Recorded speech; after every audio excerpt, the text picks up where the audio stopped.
เอามาปันแล้วปนมีน้ำใจป้อเลี้ยงเปิ้ลเอาปันติดลายกับป้อใจตั้งตัวกูฟอเอามาปัน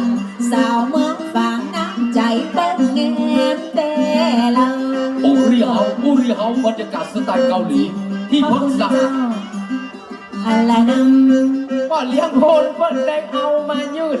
ใจบ้านใจจืดเปิ้นก็มีน้ำใจปานตึงจันแต่ปานตึงเอาวิอะไรเปิ้นมีน้ำใจเอารางวัลมาแจกเปิ้นว่าเจ้าว่าแล้วว่าจะมาแปลว่าเจ้าว่าโยงกังเอายังเอาเมืองทรงมาโยงต้องเก็บแล้วพ่อเลี้ยงโคนเปิ้นได้เอามาแจกบาดใจคนแรกเป็นผู้ใหญ่ใจดีผู้เลี้ยงโคนเลี้ยงคนนี่เลยจ้ะเนาะขอบคุณมากๆนะเจ้าพ่อเลี้ยงอาพูนเปิ้นได้เอามาฮืออันนี้เปิ้นมีน้ำใจละปานตึงอาจารย์แต่ละปานตึงเวไลเปิ้นมีน้ำใจกับปุ่นดีอวดดีเอง100 บาทเปิ้นมีน้ำใจคอเพื่อกับกายเป็นเงินแสนเงินล้านมันไปนับกับวิไลไว้เนี่ยผมได้40 บาทวิไลได้60 บาทพอเฮือกกับไก่และเป็นเงินแสนเงินล้านจะมานั่งหันละมาละเมาเอาใจโซกับตาสามต่อป้อใจละเจ้าจะบ้านลวดลายกับไอ้เต็งตีปิดจะละต้องกามาเมื่อตาว่าปิดจะละเนื้อกามาเมื่อตาที่แกะก้อนไก่สักใส่ทีเดี๋ยวจะปัดไอ้ตีตามในเตี้ยนะตีกระเป๋านี่อันนี้เพื่อตีกับตรงบันใจฮือตีกระโปงตามันตกลงต่ำเหมือนก็ตีกระเป๋าจงเอาสตางค์เอาไปหอมบุญกับสิงสาวเจ้าบ้านวันนี้จะได้เป็นเศรษฐีจากหน้าจะรวย100 ล้านจากหน้าก่อนจากหน้าหลังทำบุญจากนี้จากแม่เขาจะได้เอาอย่างนี้ก็ดีกว่ากับวิไลน้องเจ้าวันนี้เรามาโซกันแล้วป่ายังน่ะไม่มีแกน่ะมีเงินเปิ้ลเอาลุงท่านมาเลี้ยงน้องเลี้ยงพี่ตายแซมมาตัวให้เขาจะถามว่าเปิ้ลมีเงินกับอย่างวันนี้ที่ได้มาขอนะสายน้องสายพี่วันนี้เปิ้ลมีเงินมันได้งานเปิดโรงงานเลี้ยงขนมจีนมาเลย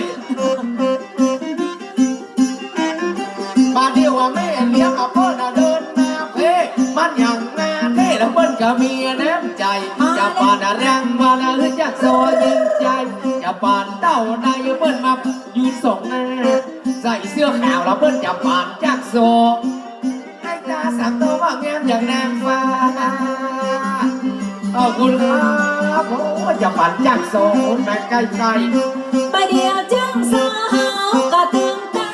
อยู่สองหน้าขอบคุณหลายๆจักปีได้รางวัลแบบแล้วถูกปันตึงจ้างสองปันตึงจ้างปีปันตึงฉากหน้าปันตึงฉากหลังขอขอบคุณกับแม่เลี้ยงคุณพี่ปุรีเฮาเอามาปันตีนี่ก็แล้วใบปันแล้วเอาไปเก็บยักได้ขอขอบคุณสำหรับน้ำใจผู้ใหญ่ใจดีอุริเฮาจะขอบคุณอุริเฮาเอามาปันน้องเน่าใส่ใจขอให้มีเจ้าขอให้มีใจตั้งนี้ต่อไปเงินคำก็บะเสียงให้มีตึงเงินฝากธนาคารเปิดอินพรอินตึงบะเสียงบะเมียนสุดยอดเลยครับอุริเฮาละนึงอันนี้น้ำใจจากอุริเฮามาแก่บานเท่ากับเปิ้ลกะเอาว่าแม่ปานาลูกและงานในตาละเปิ้ลก็ห้องตึงแงมเปิ้ลเอาว่าแรงวันกับมาปานาที่นี่ฮือตึงอย่างตาละฮือตึงวิ่งไล่เรื่องน้ำใจยกนิ้วแบบนี้ปานาไปหมดตึงจังซึ่งจักปียกนิ้วฮืออย่างนี้ไปเลยอันนี้เดิมพันนักมวยนี่นะอันนี้แนมใจแจกอุริเฮาบางเกตบางเท่ากับเปิ้ลกะเอาว่าแม่ปั่นเต่าดอยโหล่แซวใจแปลงกันเปิ้ลเอาว่าแม่ปั่นกับปุ่นดีอวดดีเองเพราะว่าน้ำใจของเปิ้ลก็มี มีฐานะเศรษฐีอันนี้เจ้าของเงินล้าน แน่นอนกับเจ้า เมื่อบอกได้ลูกจ้างหวานอะไรเนาะ ก็อูรีเฮาเปิ้นมีเงินหลายล้านกายวินัยน้องจริงและขอพระคุณหลายๆขอให้มีเจ้าและขอให้มีใจคือสุขสบายร่ำรวยเหลือก็ตั้งนี้ไปทรัพย์สินบ่ขอเกินการมีเบี้ยมีเงินมังมูลต้นเต้าขอให้มีของขอให้มีเขาขอให้รวยขอให้รวยขอให้รวยกว่าเดิม รวยแล้วขอให้รวยอีกนะ เอารางวัลมาปั่นจังปีจังซอเต็มใจแต่นอมันก็ยังนึกถึงยังปะลืมยังปะลืมจังซอของเก่าของเกลือศิลปะปืนบ้านลานนาช่วยกันส่งเสริมบ่ได้ขาดจึง เอามาซองอันนี้มันม่วนนะน้องวิไลเนาะรางวัลก็ได้ทางซองกับน้อง และหนึ่ง มาโซวันนี้ตึงปากข้างยาปีกับบ้านเอาผมมานั่งบนหาแล้วผมจะโซเอาใจพี่น้องอาสัตถ้าบอกว่ายิงอาเล่นใจไอ้มวดใจบ่ได้ปากเปิ้นมาคนจบกันได้มาพบคนได้เปิ้นมาคนสมัยป้าใส่คนฉลาดวันนี้มาโซที่ป่ายังน่ะมวดเหลือขาดหน้าปากกล้าคนใจดี แน่นอนกับเจ้า อันนี้พวกเนี้ยบุญสมยังมาแม่ก็นะ อย่างที่โซเป็นปีก็ได้ใช่ไหม เอา เนาะ ได้กัน มาโซบ้านเราวันนี้หนังมามวดแบ่งสรรปัดส่วนแล้วคนฟังกับบทนี้ มาโซบ้านเฮาปากกล้าคนใจดีปากกล้าเสียทีหุ่นดีอวดดีแห้งมาโซป่าอย่างแน่ปากกล้าคนใจดี3 โมงถึงมานี้4 โมงถึงมายังดู5 โมงก็กลับมายัง6 โมงก็กลับมายัง7 โมงกลับมายังเอาจนพ้นจานยัง อยู่อย่างเนี้ยหรอมันต้องมี ไอ้น้องจัดแย่โซเป็นปีก็ได้กันในน้องนะ 3 โมงก็บานี4 โมงก็บายังวิไลเขานักตึงบานีไปไหนก่อนบาหันบอกป้อใจป้อเลี้ยงบุญสมซึ่งเป็นป้อเลี้ยงใหญ่ก่อนบาหันป้อเลี้ยงบุญสมน้องวิไลบาปิดบ้านไงไงวันนี้เจ้ามาสอฮับใจให้หันป้อเลี้ยงบุญสมสักกะ ไปไหนพ่อเลี้ยงบุญโสมนั่งก็ได้แม่ สวัสดีเจ้าก่อนตามันต้องลองกับมาเลี้ยงบุญสมของขวัญหกหมันบ้านน้องวิไลสาวชัยประการตึงไข่หันตั้งตาตั้งหน้ามาเลี้ยงบุญสมและบนจะเป็นคนใดอาชีพการขายการทหารป้องกัน พ่อเลี้ยงบุญโสมเว้ย เจ้าแต่ก็เขียนรายการมาเนี่ย ว่า เนี่ย พ่อเลี้ยงอาบุญโสมอันนี้เป็นพ่อเลี้ยงใหญ่ขอยกมือไหว้นะขอไปอย่ามือแสป่าเดียวว่าวิอะไรครับตัวผมอาจารย์แต่ขอความเมตตาละครับพ่อเลี้ยงใหญ่วันเกียรติอะไรกันจึงพ่อเลี้ยงอาบุญโสมสร้างบุญกุศลได้มายกมือไหว้ในใบรายการบอกเป็นพ่อเลี้ยงใหญ่ขอยกมือไหว้วันตา สวัสดีเจ้าป้าเลี้ยงบุญสมนั่งอยู่ตรงใดฮะเป้าเขียนรายการมาเอิญ พ่อเลี้ยงอาบุญสูงจะเป็นคนหนุ่มคนเท่าถึงให้อ่านแต่เราขอยกมือไหว้แสบาดเดียวแจ้งโซแล้วขอความเมตตาขอการุณาเอามาปั่นสักหน่อยอันนี้เป็นอย่างกันคนดีไข่ห่านกับพวก100 200 เอ๊ะจะฝ่ายกล้องมาอย่ามานั่ง อันนี้อยากเป็นอย่างนี้นั่นเลยนะ เอ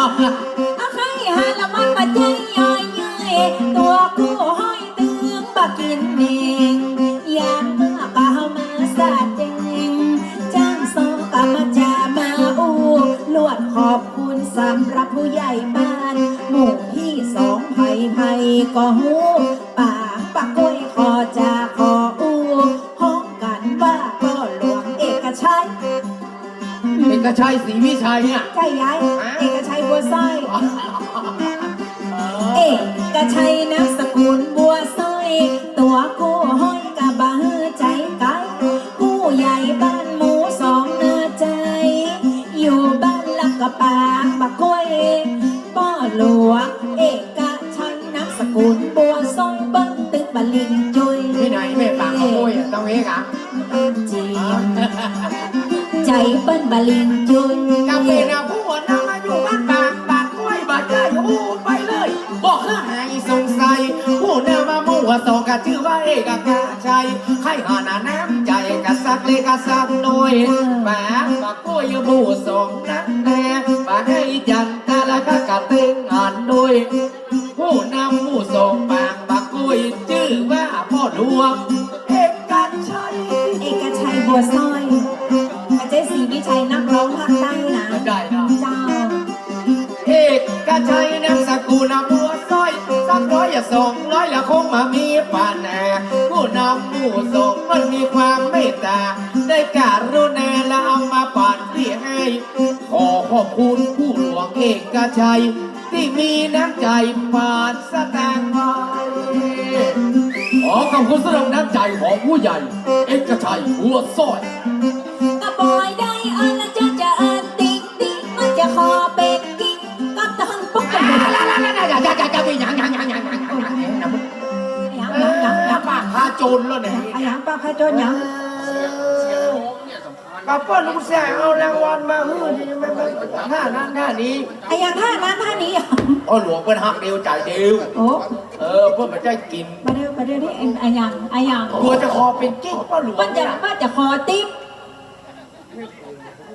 จะขอติ๊บหูบดี